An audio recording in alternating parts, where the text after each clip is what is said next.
اس کہانی کا نام ہے ہمیشہ کے لیے۔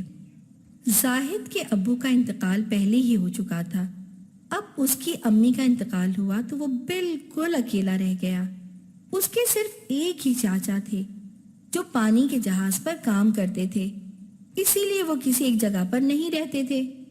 جہاز پر جانے سے پہلے چاچا اس کو لے کر یتیم خانے آئے، جہاں وہ بچے رہتے تھے جن کے امی ابو نہیں تھے۔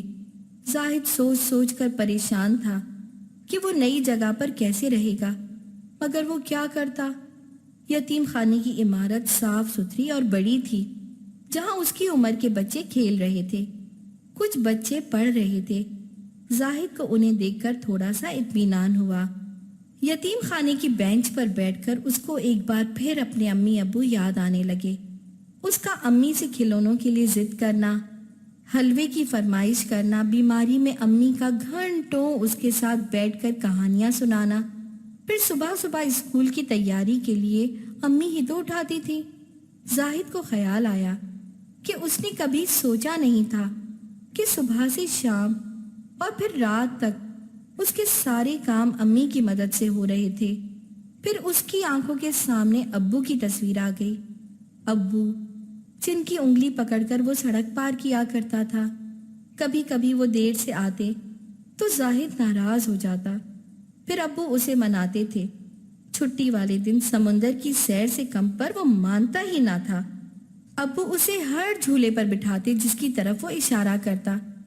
پھر واپسی پر جب وہ تھک کر سو جاتا تو وہ اسے بس اسٹاپ سے گود میں اٹھا کر گھر تک لاتے تھے۔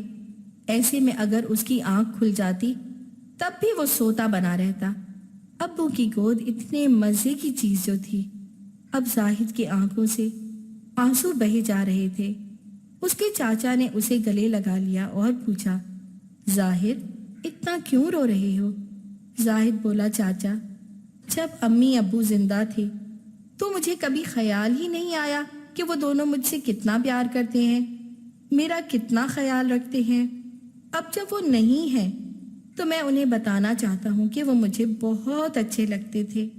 چاچا نے کہا، کیوں نہیں زاہد، تم انہیں بتا سکتے ہو۔ سب سے پہلے تو تم خود اچھے لڑکے بنو، تمہاری اچھی باتوں کا ثواب انہیں بھی ملے گا، پھر تم ان کے لیے بہت دعا بھی کیا کرو۔ زاہد چاچا کی باتیں سن کر چپ ہو گیا۔ وہ بولا، چاچا اگر میں اللہ تعالیٰ سے دعا مانگوں کہ وہ میرے امی ابو کو بتا دیں کہ میں ان سے پیار کرتا ہوں تو اللہ تعالیٰ انہیں بتا دیں گے؟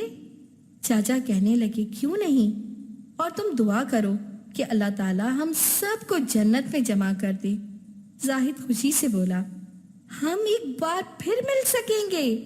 چاچا بولے، ہمیشہ ہمیشہ کے لیے انشاءاللہ۔ زاہد ایک بار پھر چاچا کے گلے لگ گیا۔ دیکھا بچوں، آپ شکر کرتے ہیں اللہ تعالیٰ کا والدین کی جیسی نعمت کے لیے؟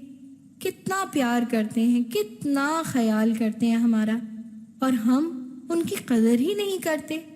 تو آج سے امی ابو کا بہت زیادہ خیال رکھنا ہے، ٹھیک ہے؟